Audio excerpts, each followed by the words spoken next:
ദന്തപരിചരണം അതിൻ്റെ ശാസ്ത്രീയ രീതികൾ എന്തൊക്കെ എന്നതിനെക്കുറിച്ചൊക്കെ സംസാരിക്കാൻ നമ്മളോടൊപ്പം ദന്തൽ ഹൈജീനിസ്റ്റ് അജയ് കുമാർ നമ്മളോടൊപ്പം ഉണ്ട്. Sir, welcome to the show.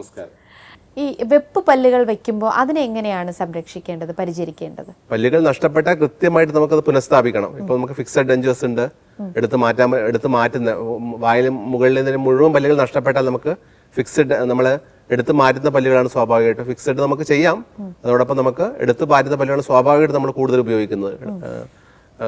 Complete denture എന്ന് പറയുന്നത് മുകളിലും താഴെയും വെപ്പ് പല്ലുകൾ പലപ്പോഴും അതൊക്കെ വൃത്തിയാക്കി വെക്കുന്ന പലപ്പോഴും നമ്മുടെ ഇടയിൽ വാർദ്ധക്യമുള്ള കാലാവസ്ഥയാണ് കൂടുതൽ ആവശ്യം വരുന്നത്.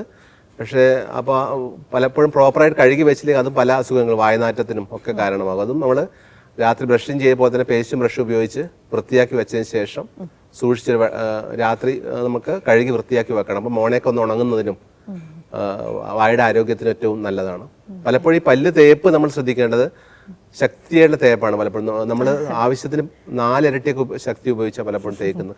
കൈത്തണ്ടയുടെ മുഴുവൻ ശക്തി ഉപയോഗിച്ച് പല്ല് തേപ്പാണ്. ആ രീതിയല്ല, നമ്മുടെ കൈവിരലുകളുടെ ചെറിയ സമ്മർദ്ദം മാത്രം ഉപയോഗിച്ച ബ്രഷിംഗ് ആവേണ്ടത്. അങ്ങനെ വരുമ്പോൾ 40 വയസ്സാകുമ്പോൾ പല്ലുകളുടെ തേയ്മാനം, പല്ല് പുളിപ്പ് എന്നൊക്കെ നമുക്ക് വ്യാപകമായിട്ട് എല്ലാവരുടെയും അനുഭവിക്കുന്ന കാര്യമാണ്. പല്ല് പുളിപ്പിനൊരു പ്രധാനപ്പെട്ട കാരണം ശക്തിയായിട്ടുള്ള ബ്രഷ് തേപ്പിൻ്റെ ഒരു ഘടകമാണ് പല്ല് തേപ്പ് എന്ന് പറയുന്നത്, അല്ലെങ്കിൽ ബ്രഷിങ് പ്രോപ്പറായിട്ട് അല്ലാത്തതുകൊണ്ടാണ്. അപ്പോൾ ശാസ്ത്രീയമായ രീതി ഫലപ്രദമായി അനുവർത്തിക്കുക ജീവിതത്തിൽ ഏറ്റവും പ്രധാനപ്പെട്ട ബ്രഷിങ് നമ്മുടെ ആരോഗ്യശീലങ്ങളിൽ മുൻഗണന വരുത്തേണ്ട ഒരു ഘടകമാണ്. ശാസ്ത്രീയമായ ബ്രഷിങ്ങും ഫ്ലോസിങ്ങും അതെല്ലാവരും നിർബന്ധമായി ചെയ്യേണ്ട ഘടകമാണ്. എന്തൊക്കെ ചികിത്സകൾ ദന്ത ചികിത്സകൾ എന്ന് പറയുന്നത്? ദന്ത ചികിത്സ നമുക്കറിയാം, ദന്തക്ഷയം പല്ലുകളെ ബാധിക്കുന്ന ഏറ്റവും പ്രധാനപ്പെട്ട രോഗമാണ് ദന്തക്ഷയം. തുടക്കത്തിൽ അതിന്റെ ആദ്യഘട്ടത്തിൽ ഡെന്റൽ ഫില്ലിംഗ് നടത്തി നമുക്ക് സംരക്ഷിക്കാൻ വേണ്ടി പറ്റും. കലശലായ പല്ലുവേദന വരുമ്പോൾ, അല്ലെങ്കിൽ പല്ല് നല്ല പഴുപ്പൊക്കെ വരുമ്പോൾ, മോണയിലേക്ക് അങ്ങ് ഇറങ്ങിപ്പോകുന്ന രീതി വരുമ്പോൾ നമുക്ക് എന്ത് ചെയ്യും?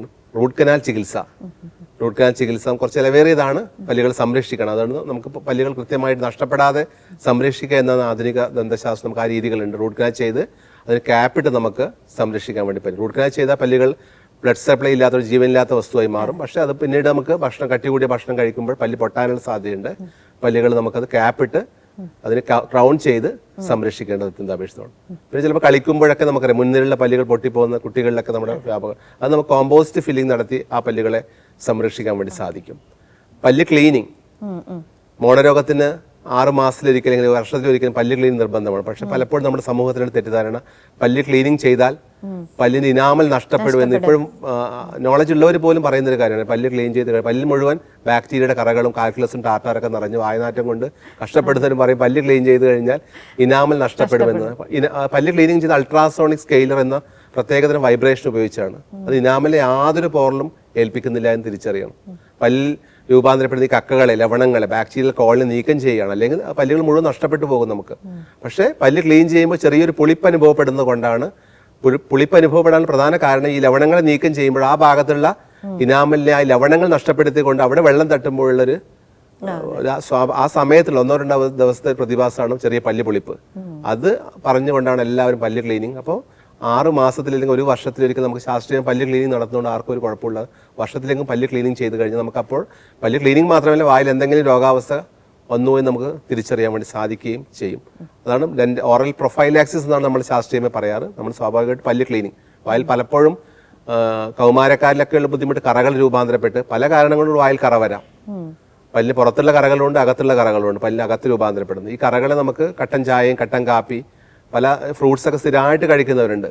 ചില ഫ്രൂട്ട്സൊക്കെ സ്ഥിരമായിട്ട് കഴിച്ചു കഴിഞ്ഞാൽ പല്ലിൽ കറകൾ രൂപാന്തരപ്പെടും. കട്ടൻ ചായ കഴിച്ച് വായ കഴുകിയില്ല. വെള്ളത്തിലെ പ്രശ്നം ചിലപ്പോഴും നമ്മൾ കോസ്റ്റൽ ഏരിയയിലായാലും ഹിൽ ഏരിയയിലൊക്കെ ചില വെള്ളം നമുക്ക് കുഴൽക്കിണന്നൊക്കെ വെള്ളം സ്ഥിരമായിട്ട് ഉപയോഗിക്കുന്നവർക്ക് ചിലപ്പോഴും കറ വന്നിട്ടുണ്ട്. അതൊക്കെ നമുക്ക് പല്ല് ക്ലീനിങ് നടത്തി കഴിഞ്ഞാൽ പൂർവ്വസ്ഥിതിയിലാക്കാൻ പറ്റും. പിന്നെ പുതിയൊരു ടെക്നിക്ക് നമുക്ക് പല്ലിന് നിറം, ഇളം മഞ്ഞ നിറം, തൂവെള്ള നിറമാണ് പല്ലിന്റെ നിറം എന്ന് പറയുന്നത്.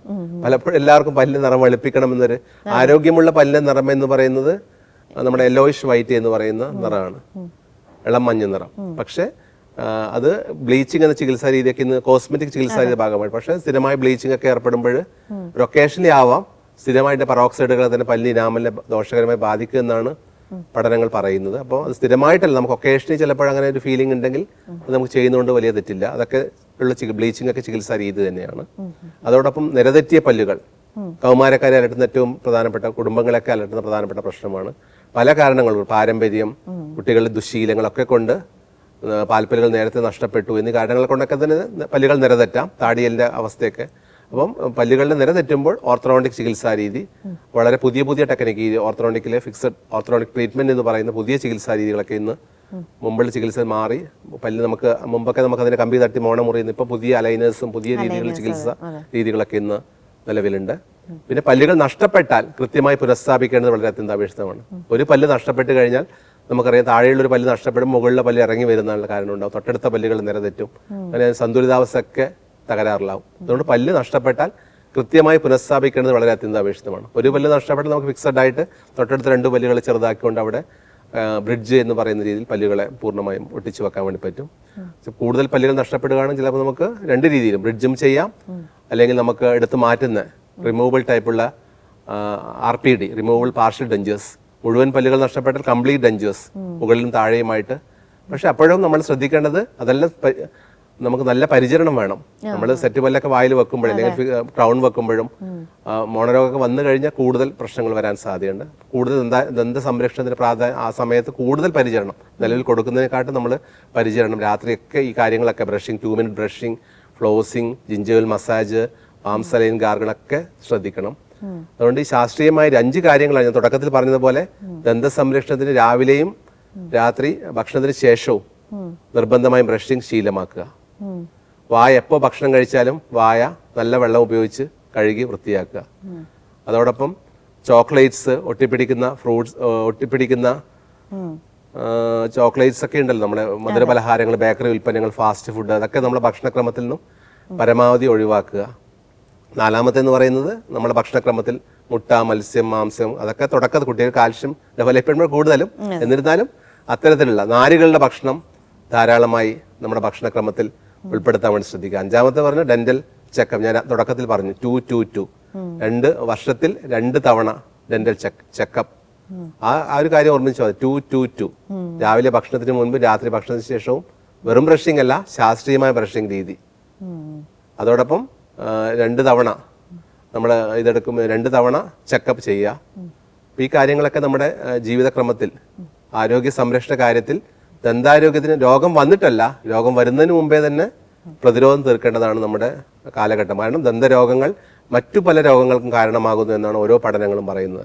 ഹൃദയാഘാതം, ആമാശയ രോഗം, കുട്ടികൾ വിഷാദ രോഗം, അങ്ങനെ പല രോഗങ്ങൾക്കും, ത്വക്ക് രോഗം, കാരണം മനുഷ്യ ശരീരത്തിലെ മറ്റു രോഗങ്ങൾക്കൊക്കെ ഈ ദന്തരോഗങ്ങൾ കാരണമാകുന്നുണ്ട്.